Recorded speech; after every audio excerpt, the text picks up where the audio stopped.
Assalamualaikum warahmatullahi wabarakatuh.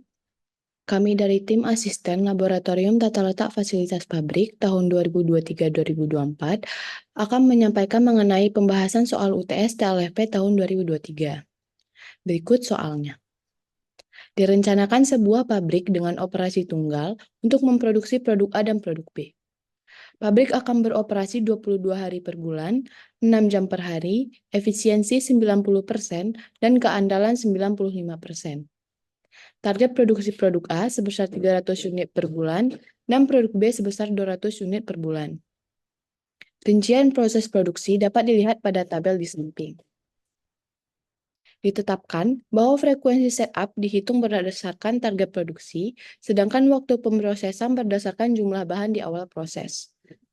Dimensi bahan baku A per unit adalah 2 meter kali 1 meter, dan dimensi bahan baku B per unit adalah 2 meter kali 1 meter.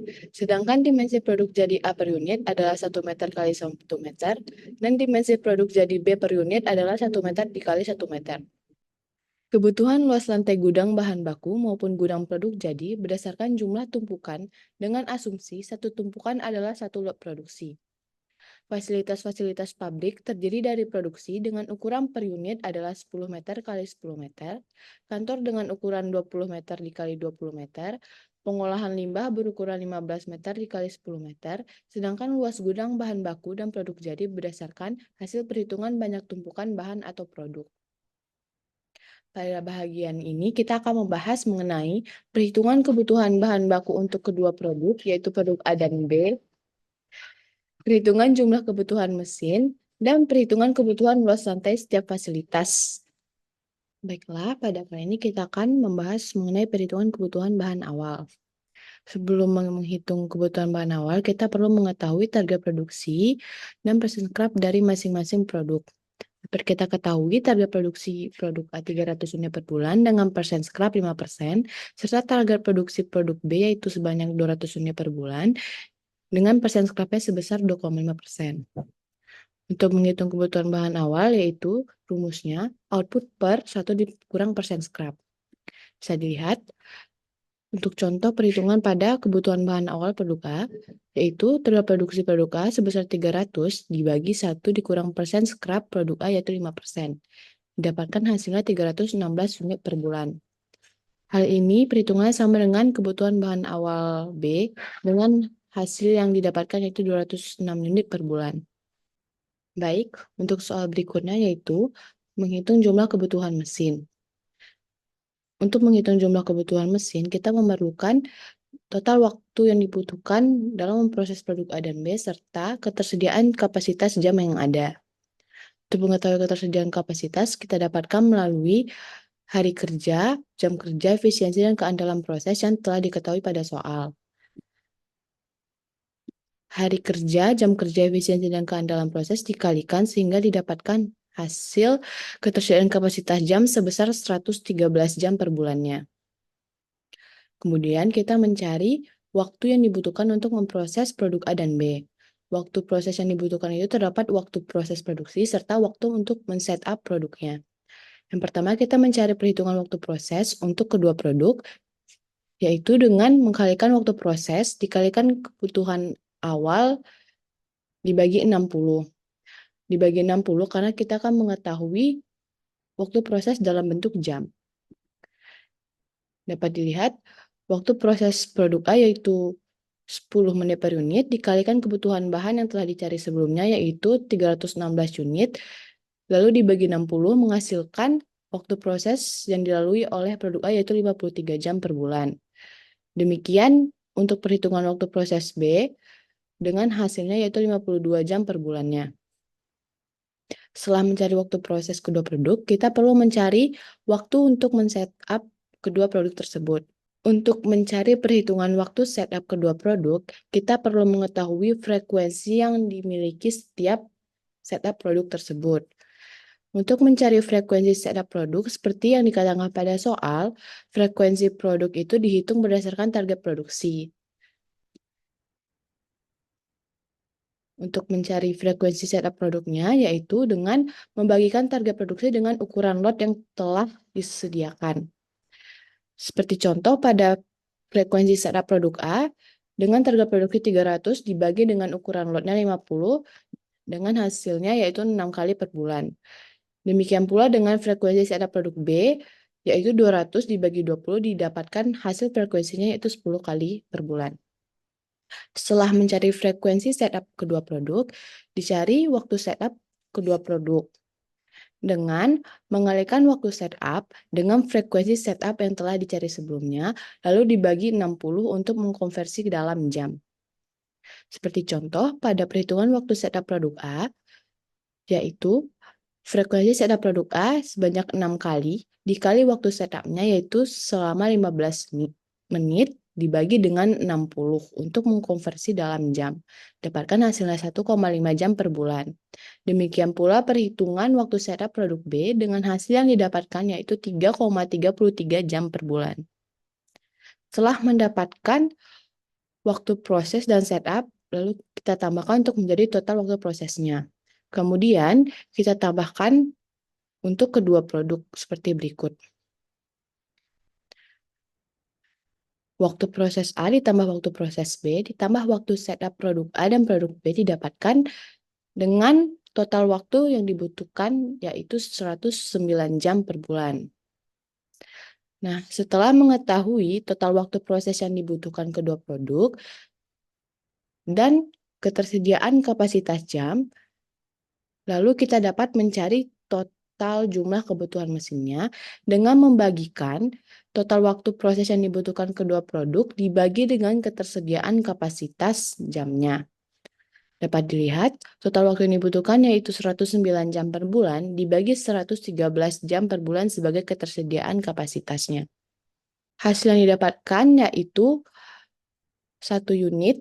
Jadi, untuk jumlah kebutuhan mesin pada perusahaan ini yaitu sebanyak 1 unit mesin. Soal selanjutnya yaitu menghitung jumlah luas lantai masing-masing fasilitas. Yang pertama, kita menghitung total luas lantai gudang bahan terlebih dahulu. Seperti yang telah tertera pada soal, kebutuhan luas lantai gudang bahan baku maupun gudang produk. Jadi, berdasarkan jumlah tumpukan dengan asumsi satu tumpukan adalah satu lot produksi. Oleh karena itu, untuk menghitung penumpukan bahan baku, didapatkan dari kebutuhan bahan awal dibagi dengan ukuran lot masing-masing produk. Seperti contoh, pada penumpukan bahan baku A, kebutuhan bahan awal A yaitu 316 dibagi dengan ukuran lot produk A yaitu sebesar 50, didapatkan hasilnya sebesar 7 tumpukan. Perhitungan penumpukan bahan baku B sama dengan penumpukan bahan baku A dengan hasil yang didapatkan ialah 11 tumpukan. Setelah itu kita mencari luas lantai tumpukan A-nya. Untuk mengetahui luas lantai tumpukan, yaitu dengan mengalihkan penumpukan bahan baku dengan dimensi bahan bakunya. Seperti contoh, penumpukan bahan baku A yaitu sebesar 7 tumpukan dikali dengan luas dimensi bahan baku A yaitu 2 meter kuadrat. Dengan hasilnya yaitu 14 meter kuadrat. Untuk perhitungan luas lantai tumpukan B sama dengan luas lantai tumpukan A dengan hasil yang didapatkan 22 meter kuadrat. Setelah mengetahui kedua luas lantai produk, lalu kita jumlahkan sehingga didapatkan total luas lantai gudang bahan yaitu sebesar 36 meter kuadrat. Luas lantai selanjutnya itu luas lantai gudang produk. Untuk perhitungan itu masih sama dengan perhitungan luas lantai gudang bahan kedua produk. Namun yang membedakan di sini yaitu untuk penumpukan produk jadi digunakan target produksi sebagai angka pembaginya, lalu dibagi dengan ukuran lot masing-masing produk. Seperti contoh, untuk penumpukan produk jadi A, yaitu target produksi produk A sebesar 300 unit dibagikan oleh ukuran lotnya sebesar 50, didapatkan dengan hasil 6 tumpukan. Untuk perhitungan produk jadi B juga sama dengan penumpukan produk jadi A dengan hasil 10 tumpukan. Kemudian, kita cari luas tumpukannya dengan mengalihkan penumpukan produk jadi A dikalikan dengan luas dimensi produk A. Didapatkan hasilnya 6 meter kuadrat. Untuk perhitungan luas tumpukan produk B juga sama seperti luas tumpukan produk A dengan hasil yang didapatkan yaitu 10 meter kuadrat. Setelah mendapatkan kedua luas tumpukan produk, lalu kita jumlahkan dengan hasil yang didapat yaitu sebesar 16 meter kuadrat.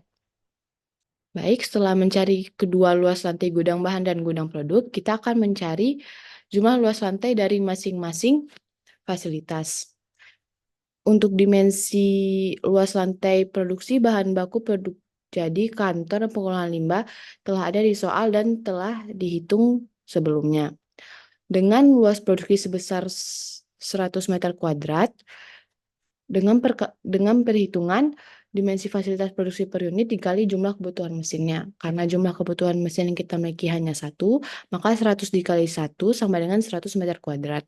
Lalu ada dimensi gudang bahan baku sebesar 36 meter kuadrat, gudang produk jadi sebesar 16 meter kuadrat, luas lantai kantor yaitu sebesar 20 kali 20 meter yaitu 400 meter kuadrat, dan pengolahan limbah sebesar 15 kali 10 meter yaitu 150 meter kuadrat.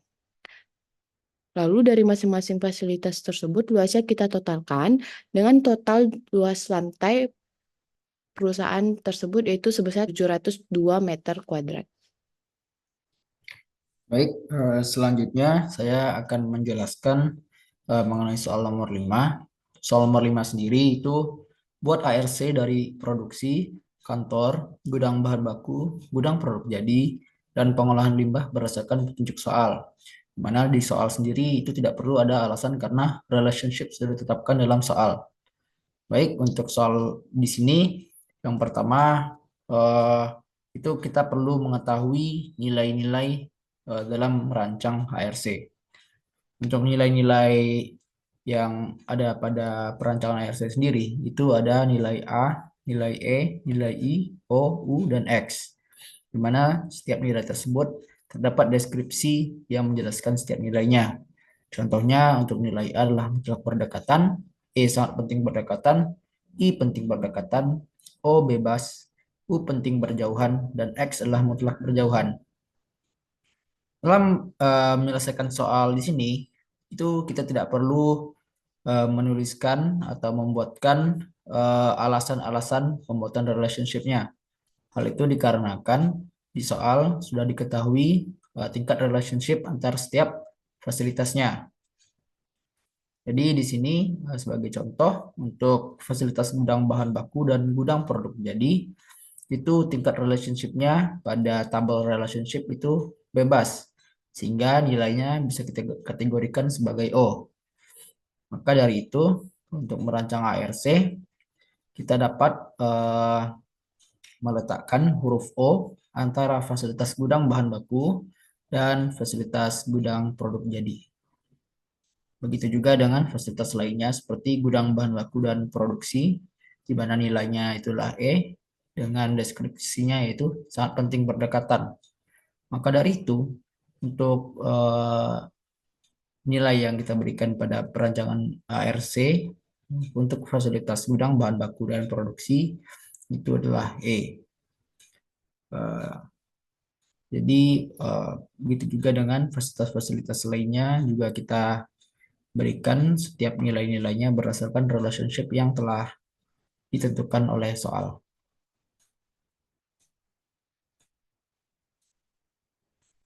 Baik, selanjutnya itu nomor 6. Nomor 6 sendiri itu buatlah layout dengan ARD. Itu blok ARD cukup nama fasilitas tanpa atribut lainnya.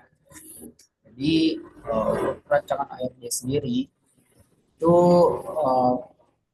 berdasarkan perancangan ARC yang telah kita rancang sebelumnya. Nah, di mana di sini yang penting untuk berdekatan yaitu antara gudang bahan baku serta fasilitas produksi dan fasilitas produksi dengan gudang produk jadi. Maka antar setiap fasilitas tersebut perlu didekatkan. Sementara dengan fasilitas-fasilitas lainnya seperti kantor yang dimana tingkat hubungannya tidak perlu dijauhkan ataupun didekatkan, maka kita bisa meletakkannya di sembarang tempat. Terserah kepada kita yang merancangnya. Lalu untuk fasilitas pengolahan limbah ternyata itu mutlak harus berjauhan dengan fasilitas kantor, maka perlu kita jauhkan fasilitas pengolahan limbah terhadap fasilitas kantor. Seperti yang telah dibuat pada rancangan 1 di sini, di mana untuk fasilitas gudang bahan baku produksi dan gudang produk jadi itu didekatkan antara setiap fasilitasnya. lalu pengelola limbah dijauhkan dengan kantor. Lalu untuk rancangan 2, eh, kita juga bisa membuat beberapa rancangan ARD, yang dimana untuk gudang bahan baku produksi serta gudang produk jadi itu tetap didekatkan. Lalu untuk fasilitas lainnya seperti kantor dan pengelola limbah itu dijauhkan antar fasilitasnya. Baik, untuk soal nomor 7, apa bentuk umum aliran bahan dari layout saudara dan sebutkan satu keunggulannya dari pola aliran bahan hasil rancangan saudara ini. Berdasarkan rancangan 1 dan rancangan 2, itu pola aliran bahannya itulah berbentuk huruf L, yang dimana bahan berasal dari gudang bahan baku, lalu kemudian diproduksi atau diproses pada fasilitas produksi, dan kemudian akan disimpan kembali pada gudang produk jadi untuk dipasarkan. Jadi keunggulan dari pola aliran bahan ini yaitu untuk meminimumkan